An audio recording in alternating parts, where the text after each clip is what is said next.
नमस्कार, next rise Hindi के HOD अंक में आपका स्वागत है। आइए आज की पहली न्यूज के ऊपर चर्चा करते हैं। इस न्यूज को द हिंदू ने कवर किया था और ये आईआर सेक्शन की न्यूज है जो जीएस पेपर 2 के अंतर्गत शामिल होगी। न्यूज ये है कि why are tension high in Arctic explain. अंतर्राष्ट्रीय पर्यवेक्षकों ने आर्कटिक में बढ़ते तनाव के विषय में चिंता जताई है और चेतावनी दी है कि अगर इसे अनियंत्रित छोड़ दिया गया तो वे अंततः क्षेत्र में संघर्ष को जन्म दे सकते हैं। अब बात करते हैं इसके विषय में।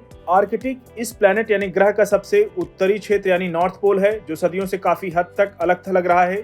आइए इसकी लोकेशन आपको मैप पे दिखाते चले। ये आर्कटिक रीजन है, नॉर्थ पोल का हिस्सा। हालांकि जैसे जैसे क्लाइमेट चेंज यानी जलवायु परिवर्तन और मेल्टिंग ऑफ आइस कैप यानी बर्फ की टोपियों के पिघलने को तेज करता है, ग्लोबल पावर्स यानी वैश्विक शक्तियों के लिए रणनीतिक अवसर उभर रहा है इस क्षेत्र में।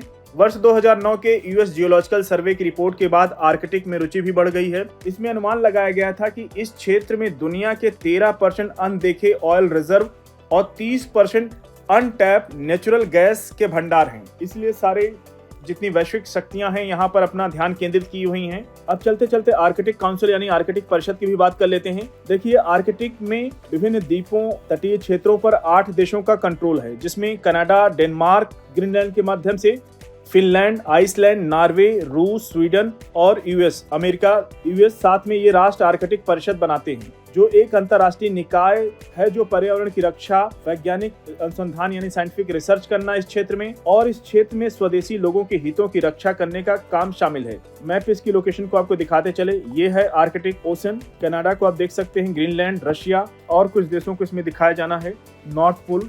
अगली न्यूज की ओर बढ़ेंगे। इस न्यूज को पीआईबी ने कवर किया था और ये डिफेंस सेक्शन की न्यूज है। ये डिफेंस सेक्शन की न्यूज है जो जीएस पेपर 3 के अंतर्गत शामिल होगी। न्यूज ये है कि एक्सरसाइज टाइगर ट्रायम्फ 2025 की शुरुआत होने वाली है।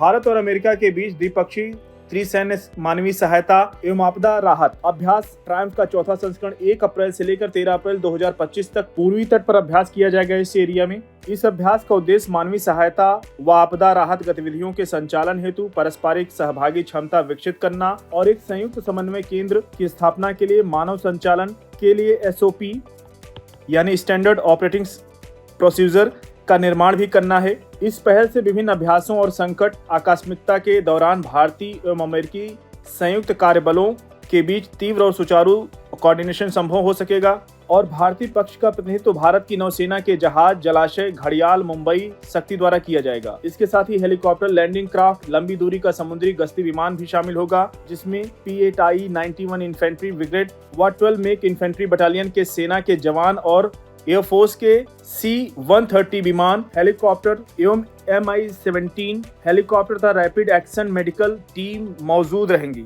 अमेरिकी पक्ष का प्रतिनिधित्व अमेरिकी की नौसेना जहाज कॉमस्टॉक और रॉल्फ जॉनसन द्वारा किया जा रहा है और इस अभ्यास में हार्बर चरण 1 से लेकर 7 अप्रैल 2025 तक विशाखापत्तनम में आयोजित किया जाएगा। इस रीजन में किया जाएगा हार्बर अभ्यास। दोनों देशों के बीच प्रतिभागी प्रशिक्षण यात्राएं, विषय वस्तु एक्सपर्ट के आदान प्रदान, खेल आयोजनों और सामाजिक मेलजोल के कई कार्यक्रम भी इसमें भाग लेंगे।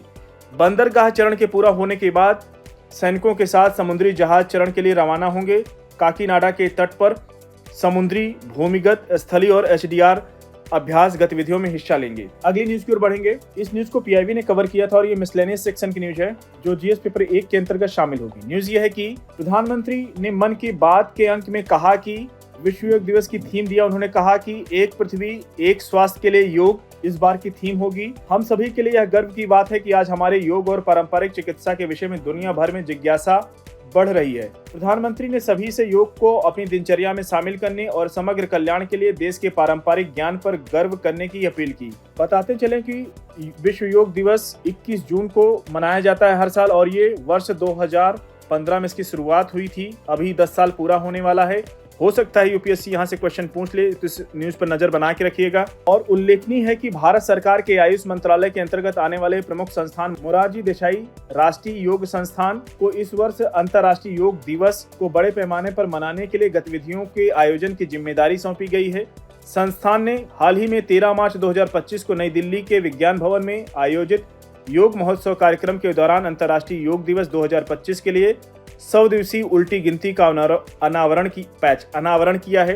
अगली न्यूज की ओर बढ़ेंगे। इस न्यूज को द हिंदू और इंडियन एक्सप्रेस दोनों ने कवर किया था। ये ज्योग्राफी सेक्शन की न्यूज है जो जीएस पेपर 1 के अंतर्गत शामिल होगी। न्यूज ये है कि El Nino ruled out during monsoon this year. IMD यानी इंडियन मेट्रोलॉजिकल डिपार्टमेंट यानी भारतीय मौसम विज्ञान विभाग ने इस वर्ष आने वाले दक्षिण पश्चिम मानसून के मौसम में एल नीनो की संभावनाओं को खारिज कर दिया है। अब बात करते हैं इसके विषय में। एल नीनो जो भूमध्य रेखीय प्रशांत महासागर के गर्म होने की विशेषता है और अक्सर भारत में मानसून की कमी के चलते कम बारिश से जुड़ा हुआ है। वर्ष 2023 में जो कि एल नीनो का ईयर था, एल नीनो ईयर के रूप में माना गया था और मानसून सीजन में 6% की कमी देखी गई थी 2023 में। हालांकि मानसून के आने से पूर्व भारत में गर्मियों के महीनों के दौरान सामान्य से अधिक टेम्परेचर रहेगा और इस वर्ष अधिक हीट वेव देखने को मिल सकता है।